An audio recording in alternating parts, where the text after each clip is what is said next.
Assalamualaikum warahmatullahi wabarakatuh. Perkenalkan, nama saya Ikhwan Rizky Riyadi dari jurusan Perencanaan Wilayah dan Kota 2019.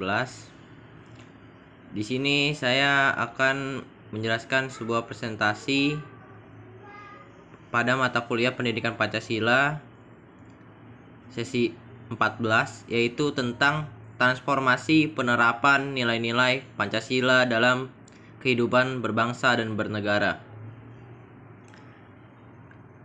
Transformasi adalah proses untuk menerapkan suatu hal mengenai pengetahuan tertentu yang sudah dipelajari dan dipahami ke dalam suatu kebijakan tertentu yang akan merubah pola pikir, cara kerja, sikap, dan tindakan ke arah yang lebih bagus, maju, dan terukur. Dalam hal pengimplementasikan nilai-nilai Pancasila dalam berbangsa dan bernegara, maka pemerintah sudah mengambil langkah-langkah kebijakan untuk pembangunan nasional dengan berpedoman pada Pancasila. Pembangunan nasional pada hakikatnya untuk meningkatkan harkat, martabat, kesejahteraan, dan kemajuan negara Indonesia. Manusia-manusia Indonesia selayaknya mendapatkan pembangunan mental, moral Pancasila melalui pendidikan dan agama sesuai dengan ajaran agama dan kepercayaannya masing-masing. Sehingga terbentuk manusia-manusia Indonesia yang Pancasila memiliki iman dan takwa yang tinggi pada satu sisi, dan di sisi lain menjadi sumber daya manusia Indonesia yang cerdas dalam menguasai ilmu pengetahuan dan teknologi. Terlebih pada saat ini sedang berada dalam disrupsi revolusi teknologi informasi komunikasi 4.0 yang semua tanpa batas dalam segala bidang. Pancasila sebagai dasar dan ideologi negara merupakan suatu kesepakatan politik para founding fathers ketika negara Indonesia didirikan. Namun dalam perjalanan panjang kehidupan berbangsa dan bernegara, Pancasila sering mengalami berbagai deviasi dalam transformasi nilai-nilainya. Contohnya, seperti pandangan dunia terhadap eksistensi ideologi Pancasila. Pada saat berdirinya negara Republik Indonesia, telah disepakati untuk mendasarkan Pancasila sebagai ideologi bangsa dan UUD NKRI 1945 sebagai konstitusi yang mengatur dan menjalankan kehidupan negara. Namun sejak November 1945 sampai sebelum dekret presiden pada tanggal 5 Juli 1959, pemerintah Indonesia mengubah haluan politiknya dengan mempraktikkan sistem demokrasi liberal. Dengan kebijakan ini berarti menggerakkan pendulum bergeser ke kanan. Pemerintah Indonesia menjadi pro-liberalisme. Deviasi ini dikoreksi dengan keluarganya dekret presiden pada tanggal 5 Juli 1959. Dengan keluarnya dekret presiden ini beralih haluan politik negara diubah. Pendulum yang posisinya di samping kanan digeser dan digerakkan ke kiri. Kebijakan ini sangat menguntungkan dan dimanfaatkan oleh kekuatan politik di Indonesia yang berhaluan kiri, yaitu PKI. Hal ini tampak pada kebijaksanaan pemerintah anti terhadap Barat, kapitalisme, dan pro ke kiri dengan dibuatnya poros Jakarta, Peking, dan Jakarta Pyongyang. Puncaknya adalah terjadi peristiwa pemberontakan gerakan 30 September 1965 yang biasa dikenal gerakan G30 SPKI. Yang kedua, transformasi 3 tataran nilai ideologi Pancasila. Secara yudiris ketatanegaraan, Pancasila adalah dasar negara NKRI yang dirumuskan dalam pembukaan UUD 1945 dan yang kelahirannya ditempa dalam proses perjuangan kebangsaan Indonesia, sehingga perlu dipertahankan dan diaktualisasikan walaupun konstitusinya berubah. Di samping itu, Pancasila perlu memayungi proses reformasi untuk diarahkan pada reinventing dan rebuilding Indonesia dengan berpegangan pada perundang-undangan yang juga berlandaskan Pancasila dasar negara. Melalui UUD 1945 sebagai payung hukum, Pancasila perlu diaktualisasikan agar dalam praktik berdemokrasi tidak kehilangan arah dan dapat meredam konflik yang tidak produktif. Mordiono pada tahun 1995 atau 1996 menunjukkan adanya 3 tataran nilai dalam ideologi Pancasila. 3 tataran nilai itu adalah seperti berikut. Pertama, nilai dasar, yaitu suatu nilai yang bersifat amat abstrak dan tetap yang terlepas dari pengaruh perubahan waktu. Atau nilai dasar merupakan prinsip yang bersifat amat abstrak, bersifat amat umum, tidak terikat oleh waktu dan tempat, dengan kandungan kebenaran yang bagaikan aksioma. Kedua, nilai instrumental, yaitu suatu nilai yang bersifat kontekstual. Nilai instrumental merupakan penjabaran dari nilai dasar tersebut, yang merupakan arahan kinerjanya untuk kurun waktu tertentu dan untuk kondisi tertentu. Nilai instrumental ini dapat dan bahkan harus disesuaikan dengan tuntunan zaman. Ketiga, nilai praksis, yaitu nilai yang terkandung dalam kenyataan sehari-hari, berupa cara bagaimana rakyat melaksanakan atau mengaktualisasikan nilai Pancasila. Nilai praksis terdapat pada demikian banyak wujud penerapan nilai-nilai Pancasila, baik secara tertulis maupun tidak tertulis, baik oleh cabang eksekutif, legislatif, maupun yudikatif, atau oleh organisasi kekuatan sosial politik, oleh organisasi kemasyarakatan, oleh badan-badan ekonomi, oleh pimpinan kemasyarakatan. Dari segi kandungan nilainya, nilai praksis merupakan gelanggangan pertarungan antara idealisme dan realitis. Bahkan Mordiono menegaskan bahwa tantangan terbesar bagi suatu ideologi adalah menjaga konsistensi antara nilai dasar, nilai instrumental, dan nilai praksisnya. Sudah barang tentu jika konsistensi ketiga nilai itu dapat ditegakkan, maka terhadap ideologi itu tidak akan ada masalah. Artinya Pancasila menjadi sifat-sifat dari subjek, kelompok, dan individual, sehingga menjiwai semua tingkah laku dalam lingkungan praksisnya dalam bidang kenegaraan, politik, dan pribadi.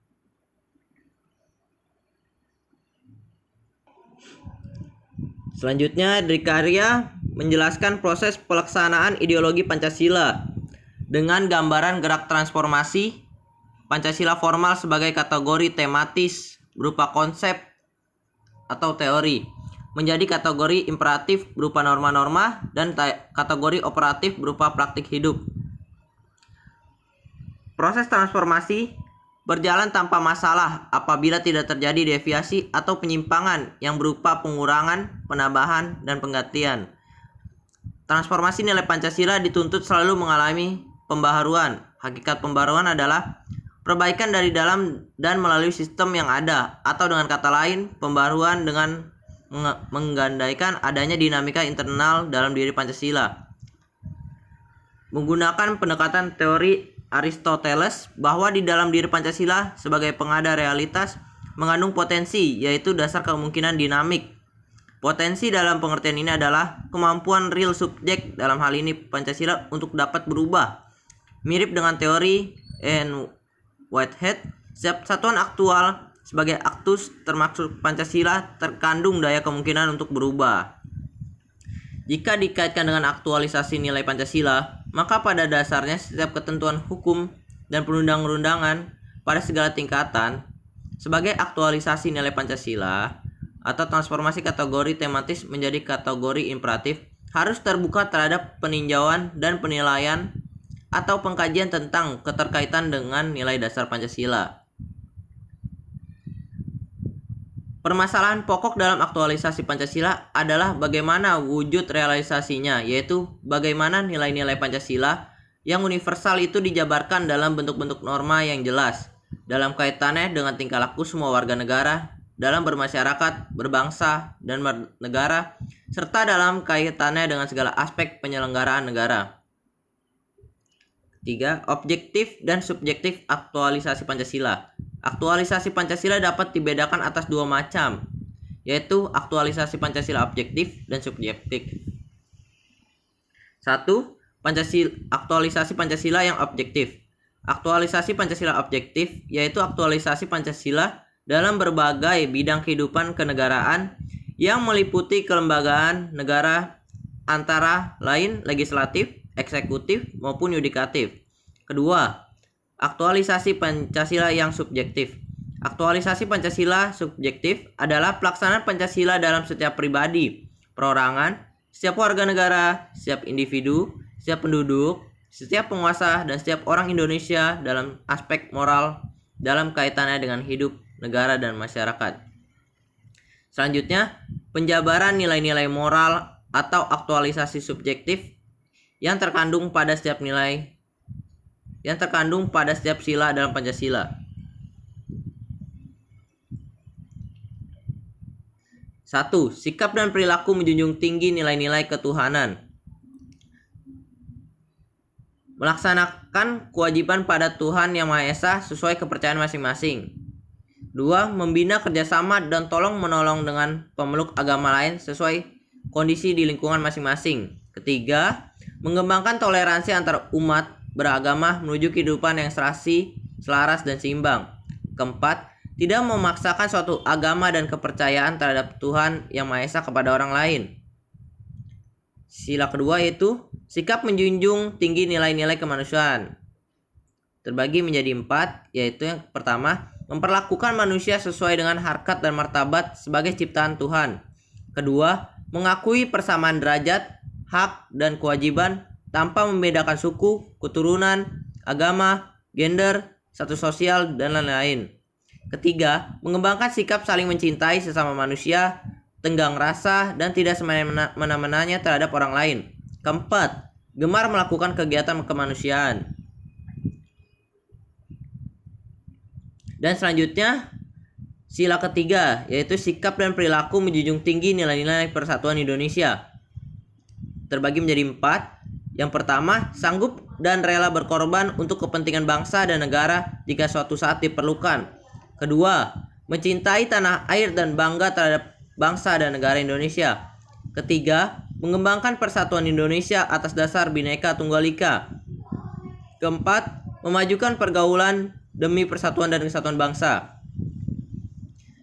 Selanjutnya di sila keempat, yaitu sikap dan perilaku menjunjung tinggi nilai-nilai permusyawaratan atau perwakilan. Terbagi menjadi 4, yaitu 1. Mengutamakan musyawarah mufakat dalam pengambilan keputusan bersama. Kedua, tidak boleh memaksakan kehendak, intimidasi, atau memaksa pihak lain untuk berbuat sesuatu. Berbuat anarkis, seperti merusak pada orang lain jika kita tidak sependapat. Ketiga, mengakui bahwa setiap warga negara Indonesia memiliki kedudukan, hak, dan kewajiban yang sama.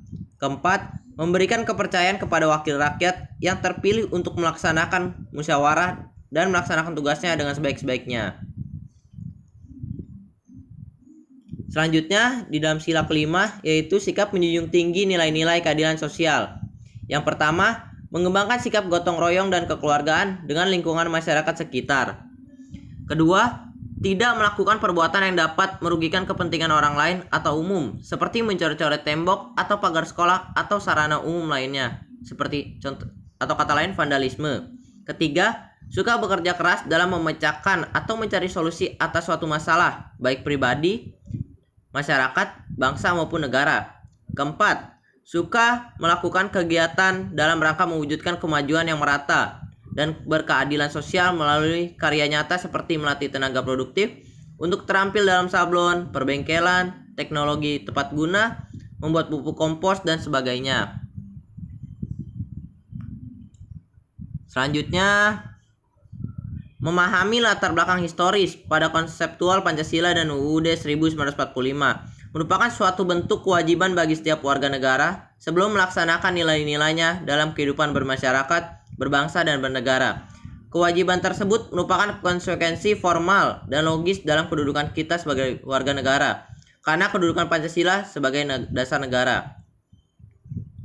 Pancasila dalam kedudukannya sebagai ideologi negara diharapkan menjadi filter untuk menyerap pengaruh perubahan zaman di era globalisasi ini. Keterbukaan ideologi Pancasila terutama ditunjukkan dalam penerapannya yang berbentuk pola pikir yang dinamis dan konseptual. Ideologi negara merupakan hasil refleksi manusia atas kemampuannya mengadakan distensi atau menjaga jarak dengan dunia kehidupan. Selanjutnya, transformasi era milenial dan revolusi 4.0. Lonjakan perubahan teknologi informasi sangat cepat, bahkan melebihi kecepatan daya pikir manusia kebanyakannya. Bersama dengan transformasi revolusi 4.0, lahir generasi baru sebagai user dan sekaligus sebagai programmer, handal dalam memanfaatkan teknologi informasi dan komunikasi dewasa ini. Hampir tidak ada bidang ruang untuk kehidupan manusia dalam berbangsa dan bernegara yang tidak diintervensi oleh teknologi informasi dan komunikasi. Mulai dari keberadaan komputer sederhana, laptop, HP, dan lain sebagainya. Termasuk produk teknologi dan ilmu pengetahuan lebih banyak bertransformasi melalui jaringan dunia maya. Terkaitan dengan permasyarakatan, sosialisasi nilai-nilai ideologi Pancasila seyogyanya mengadaptasi dan memanfaatkan teknologi informasi dan komunikasi, dikemas dan dibuat sedemikian rupa menjadi menarik, bermutu, mudah diakses, mudah dipahami, menimbulkan kesukaan dan kecintaan. Prinsip permasyarakatan dengan teknologi informasi dan komunikasi ini menjadi penting dalam transformasi nilai-nilai dan norma-norma ideologi Pancasila, sehingga segera dapat membumi. Mengapa? Karena transformasi dapat memanfaatkan teknologi informasi berbasis internet, dapat menjangkau seluruh lapisan masyarakat dalam waktu yang sangat cepat. Dengan demikian, maka transformasi nilai-nilai dan norma-norma ideologi Pancasila dapat terlaksana secara efektif, efisien, inovatif, dan produktif.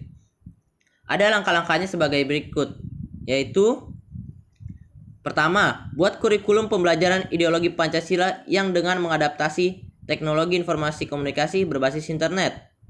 Kedua, buat materi bahan pembelajaran tentang nilai-nilai dan norma-norma ideologi Pancasila yang standar berdasarkan pada landasan ideal dan filosofi Pancasila, bisa dalam bentuk video atau slide, poster, brosur, dan lainnya, yang bisa juga digunakan kita dalam tatap muka. Ketiga, buat variasi metode, teknik, strategi, dan narasumber pembelajaran yang menarik dan universal dapat diupdate dengan mudah oleh semua kalangan user dan tenaga pendidik. Keempat, buat link pada saluran utama dan khusus, sehingga begitu peralatan komunikasi hidup atau on, otomatis muncul fitur pembelajaran ideologi Pancasila. Itu merupakan beberapa tahap untuk membangun nilai-nilai dan norma-norma ideologi Pancasila. Selanjutnya, transformasi nilai-nilai Pancasila dalam berbagai bidang pembangunan. Kesatu, bidang politik. Dalam bidang politik ini bertujuan untuk merealisasikan demi harkat dan martabat manusia. Karena hal itu berdasarkan bahwa pada kenyataannya manusia memiliki peran yang sangat penting dalam negara. Dalam sistemnya juga harus berdasarkan pada tuntunan hak dasar kemanusiaan yang biasa disebut dengan hak asasi manusia atau HAM. Hal itu merupakan sebuah perwujudan hak atau dasar martabat kemanusiaan, sehingga dalam sistem politik negara mampu menciptakan sistem yang dapat menjamin hak-hak tersebut. Dalam sistem politik, negara harus mendasarkan pada kekuasaan yang bersumber pada hakikat manusia sebagai individu atau makhluk sosial yang berperan sebagai rakyat. Maka kekuasaan negara harus berdasarkan pada asal mula dari rakyat untuk rakyat. Implementasi asas kedaulatan rakyat dalam sistem politik Indonesia, baik pada sektor suprastruktur maupun infrastruktur politik, dibatasi oleh konstitusi. Hal ini yang menjadi hakikat dari konstitusionalisme yang menempatkan wewenang semua komponen dalam sistem politik diatur dan dibatasi oleh Undang-Undang Dasar dengan bermaksud agar tidak terjadi penyalahgunaan kekuasaan oleh siapapun. Kedua, dalam bidang ekonomi, dahulu sistem ekonomi dunia menggunakan dua sistem ekonomi dunia ekstrim, yaitu sistem ekonomi kapitalis dan juga sistem ekonomi sosialis. Tetapi bangsa Indonesia merasa tidak cocok menggunakan dua sistem tersebut. Maka bangsa Indonesia mencari sistem ekonomi menurut para pendiri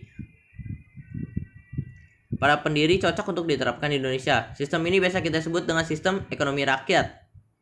Pengambilan keputusan dapat dijabarkan sebagaimana pendapat Grant pada tahun 1988 bahwa konsepnya pembangunan yang berdimensi kerakyatan lebih pada memberi mandat kepada rakyat yang mempunyai kekuasaan mutlak dalam menetapkan tujuan mengelola sumber daya maupun dalam mengarahkan jalannya pembangunan. Nilai Pancasila sebagai dasar negara dalam bidang ekonomi mengidealisasikan terwujudnya keadilan sosial bagi seluruh rakyat Indonesia. Oleh karena itu, kebijakan ekonomi nasional harus bertumpu pada asas-asas keselarasan, keserasian, dan keseimbangan peran perseorangan, perusahaan swasta, badan usaha milik negara dalam mengimplementasikan kebijakan ekonomi. Ekonomi menurut Pancasila adalah berdasarkan asas kebersamaan, kekeluargaan, artinya walaupun terjadi persaingan namun tetap dalam kerangka tujuan bersama, sehingga tidak terjadi persaingan bebas yang mematikan interaksi antara pelaku ekonomi sama-sama menguntungkan dan tidak saling menjatuhkan. Ketiga, bidang sosial budaya. Dasar berpijak masyarakat yang dibangun dengan nilai persatuan dan kesatuan. Bahkan, kemerdekaan Indonesia pun terwujud karena adanya persatuan dan kesatuan bangsa. Sejatinya masyarakat Indonesia memiliki karakter hidup bergotong royong sebagaimana disampaikan oleh Bung Karno dalam pidatonya pada tanggal 1 Juni 1945. Namun rasa persatuan dan kesatuan bangsa ini sudah tergerus oleh tantangan arus globalisasi yang bermuatan nilai individualistik dan materialistik. Dengan demikian, semua kebijakan sosial budaya yang harus dikembangkan dalam kehidupan bermasyarakat, berbangsa, dan bernegara di Indonesia harus menekankan rasa kebersamaan dan semangat kegotong royongan. Karena gotong royong merupakan kepribadian bangsa Indonesia yang tidak dimiliki oleh negara lain pada zaman ini maupun zaman dahulu.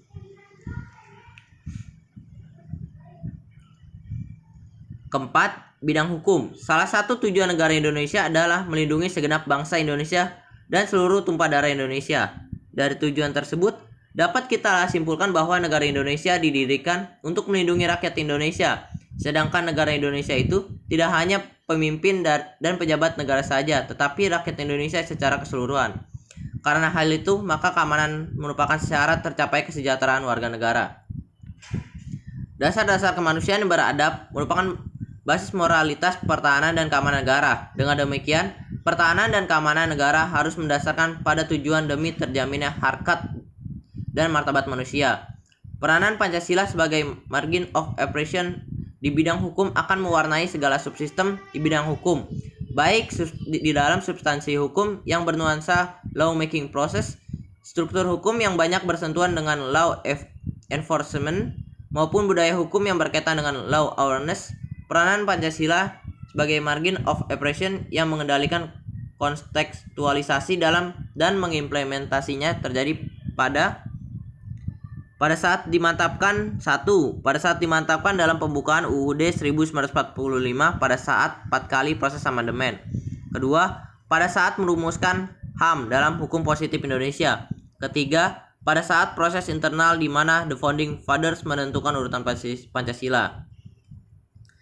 Sekian dari saya, Ikhwan Rizky Riyadi. Bila ada salah kata atau yang kurang berkenan di hati, mohon dimaafkan. Wassalamualaikum warahmatullahi wabarakatuh.